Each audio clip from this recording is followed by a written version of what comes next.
ٹھیک ہے. اب تک تو آپ نے وہ گفتگو سماعت فرمائی جس کو ہمیشہ سنتے رہتے ہیں، لیکن اب آپ کے سامنے علم و فضل کا ایک روشن آفتاب جلوہ بار ہونے والا ہے، جن کو اللہ تعالیٰ نے بہت ساری خوبیوں سے نوازا. اور سب سے بڑی خوبی یہ کہ اہل سنت و جماعت کے آپ ترجمان، اس کے رہبر اور اس کے رہنما. الجامعۃ الاشرفیہ گجرات پاکستان کے شیخ الحدیث، شیخ التفسیر، شیخ الجامعہ کی حیثیت سے آپ وہاں کام کر رہے ہیں. اور یہی نہیں بلکہ سورینام کے رہنے والے سارے لوگ حضرت کی شخصیت، ان کے علمی کارنامے اور علمی خدمات سے واقف ہیں. حضرت علامہ مولانا شاہ مفتی اشرف القادری صاحب مدد اللہ العالی وہ عنقریب آپ کے سامنے جلوہ بار ہونے والے ہیں. میری گزارش یہ ہوگی کہ ان کے ایک ایک کلمات کو، ایک ایک جملے کو غور سے سنیں اور اس کے سانچے میں اپنے آپ کو ڈھالنے کی، اس کے مطابق عقیدے کو بنانے کی، اس کے مطابق عملی زندگی میں اپنے وقت گزارنے کی سعی و کوشش کریں. انشاءاللہ تبارک و تعالیٰ ان کے کلمات طیبات سے ہم لوگ فائدہ اٹھائیں گے اور ان کے فیض و برکات ہم پہ جاری و ساری ہوں گے. سب سے پہلا دعویٰ ان کا یہ ہے کہ جشن میلاد حضور علیہ الصلوۃ والسلام حرام ہے. میں پوچھتا ہوں حرام کی تعریف بھی کبھی پڑھی ہے کہیں؟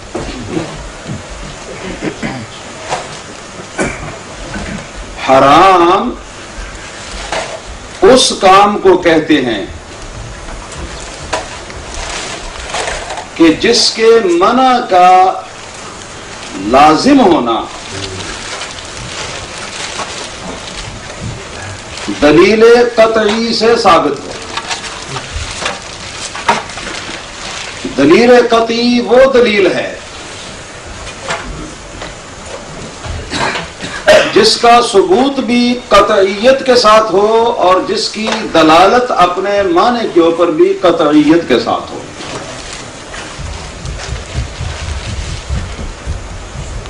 اور وہ اسلامی لٹریچر کے اندر دو چیزیں ہیں. نمبر ایک، قرآن حکیم کی صرف محکم آیتیں.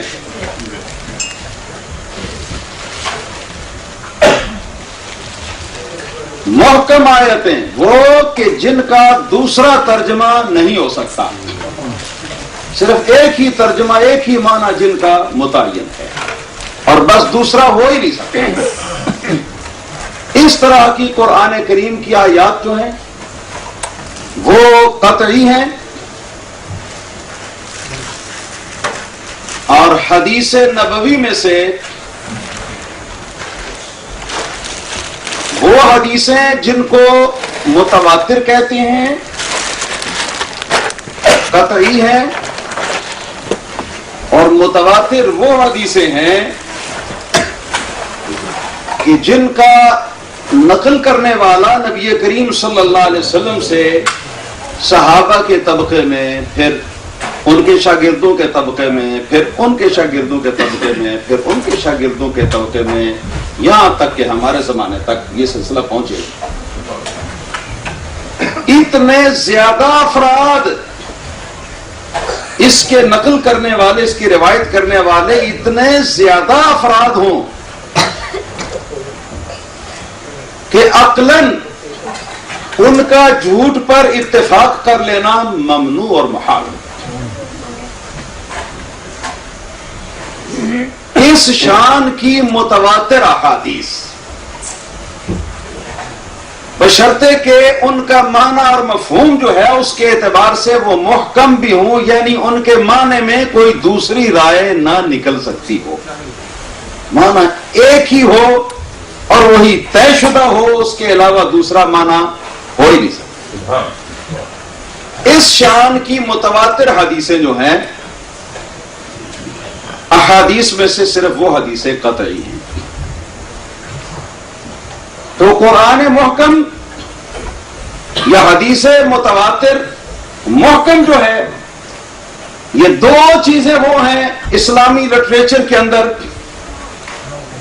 جن کے اندر اتنی پاور ہے کہ وہ کسی چیز کا فرض ہونا ثابت کر سکتی ہیں یا کسی چیز کا حرام ہونا ثابت کر سکتی ہیں، بشرطے کہ صیغہ لزوم کے ساتھ ہو، یعنی الفاظ ایسے ہوں کہ جن الفاظ کا مطلب یہ ہو کہ یہ کام جو ہے اگر فرض ہے تو اس کے بارے میں یہ کہ یہ کام انتہائی لازم ہے، اس کام کے کیے بغیر چھٹکارا نہیں، اور اگر منع کیا ہے تو اس شان سے منع کیا ہے کہ اتنی ممنوع یہ چیز ہے، یہ مسئلہ اتنا ممنوع ہے اور اتنا برا ہے کہ اس کے کرنے کی کسی طرح بھی گنجائش نہیں۔ اس سے آسان میں نہیں کہہ سکتا۔ اس طرح کی دلیل قطعی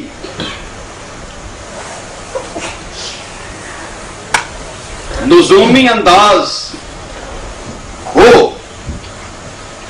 تو اس سے جو چیز ثابت ہوتی ہے وہ ہوتی ہے حرام یا فرض۔ اب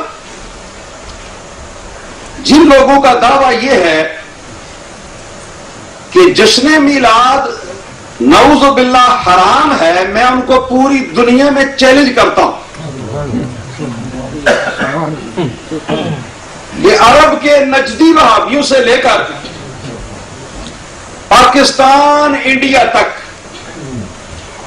بلکہ میں کہتا ہوں کہ مشرق سے مغرب تک، شمال سے جنوب تک اور زمین سے آسمان تک، جہاں کہیں یہ موجود ہوں، اپنے بڑے بڑے علماء کو جمع کریں اور قرآن کریم کی ایک آیت محکمہ ایسی دکھا دیں، یا ایک حدیث متواتر مانن محکم بشرط صیغہ لزوم ایسی دکھا دیں کہ اس میں یہ لکھا ہو کہ میلاد حضور صلی اللہ علیہ وسلم کا منانا حرام ہے۔